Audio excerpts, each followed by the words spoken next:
Yo, what's good? What's going on, man? Salute to everybody tuning into the channel. It's your boy Acito, man. This Young Thug situation is crazy, man. This shit is crazy, man. I finished this morning watching the sit-down interview that he did with Big Bank on I think it's called My Perspective podcast. Salute to Big Bank, man. I thought he did a really great job as far as, you know, being objective, giving Thugga pushback.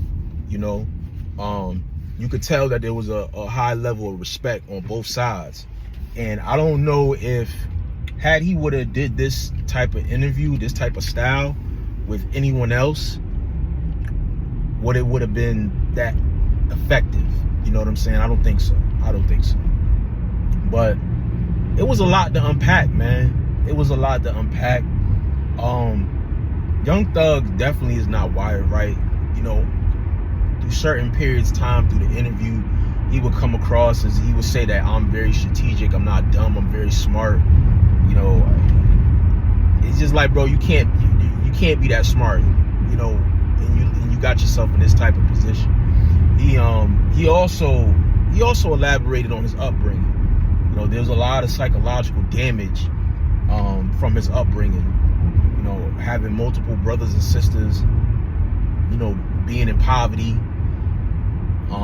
being shunned from his family because they were poor and things of that nature. They didn't have much. So he suffered from a thing where a lack of love, per se. You know, he gravitated, you know, to the streets, and, you know, he was seeking validation and love and comfort from other people within the neighborhood and things of that nature. And that's where he kind of took that trajectory to a crime of life. He talked about how, you know, he witnessed his brother take his last breath. You know, his brother was murdered from a dice game, I believe. So psychologically, there's a lot of damage, you know, with this dude. But he cleared up some of the things where there was a big, I don't want to say misconception, but there was a lack of consistency with a phone call that he had with 21 Savage, where his brother took a plea, and 21 Savage was like, "Yo, did you hear this shit about your brother?" And he was like, "Nah, I ain't telling him to do that, no sir." So at the time, people were like, "Yo, so why would you tweet?"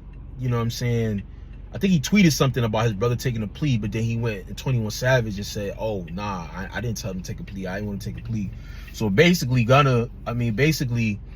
Thug was pretty much like, "Yo, I couldn't have contact. You know what I mean? I'm in a RICO with 28 people. We can't have no contact. We can't have no type of communication. Anything, if we do anything of that sort, that's another felony, you know what I'm saying, on my case." So I guess he was communicating with his brother behind the scenes, I guess through the lawyers or whatever the case may be. You know, he was pleading with his brother for like a week or two to take the plea so he can get his brother out of jail. I guess his brother just came home from doing 12 years. So, you know, there was a situation where murder happened, and I guess his brother, you know, allegedly gave them the murder weapon or gave them a gun or something like that. They were trying to tie his brother in. So it was a lot, bro. It was a lot. But he kind of cleared that up, because as he's explaining it, okay, that makes sense. You know, I can see why publicly, you know, well, on the wiretap, on the phones, on the jail phone, you can't say, "Yeah, I told my brother to do that," because the calls are being recorded. You know what I'm saying? But a lot of the other damage and shit, like the comments he made about Drake, the comments he made about Future and stuff like that, he's just on some shit like, "Yo, I've had these conversations with these dudes to their face.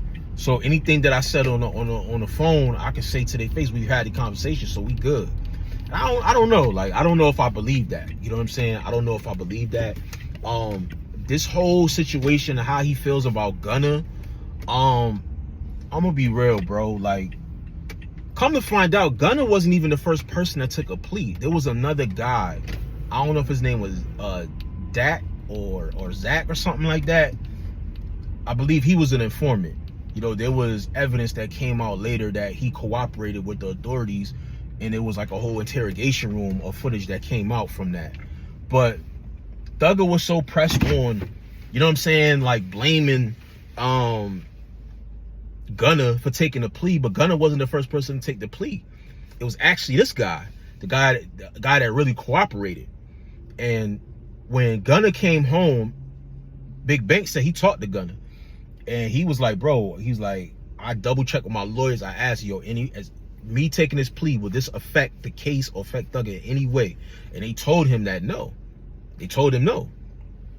And he was just like, man, Gunna's perspective is like, man, I don't care how he feel, you know, I always got love for him. And I don't know, to me, I could see Gunna and Thug patching things up just because they have mutual friends and mutual people, you know what I'm saying, that could kind of bring them to the table.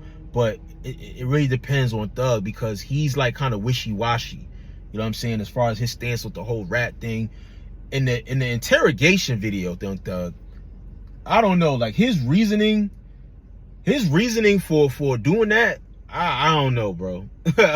He said he was in there trying to, he was trying to free up his mans, basically, like change the story or change the trajectory of the detectives to make them see that, yo, no, it wasn't his mans that shot up the tour bus or whatever the case may be. Like, bro, you were in it for 2 hours. I don't give a fuck. Like that when he was trying to explain that, it's like, bro, there's no black and white with that, bro. Like, you were in an interrogation room with 2 police officers. You offered your number. This is what he said. He said, I was flirting with the detective. I offered my number for her to kind of holler at me. Like, I don't believe that, bro. I don't believe that, bro. You were in interrogation room for 2 hours, bro. For 2 fucking hours. Like, with no attorney, no nothing. Like, there's no excuse for that, bro. At all.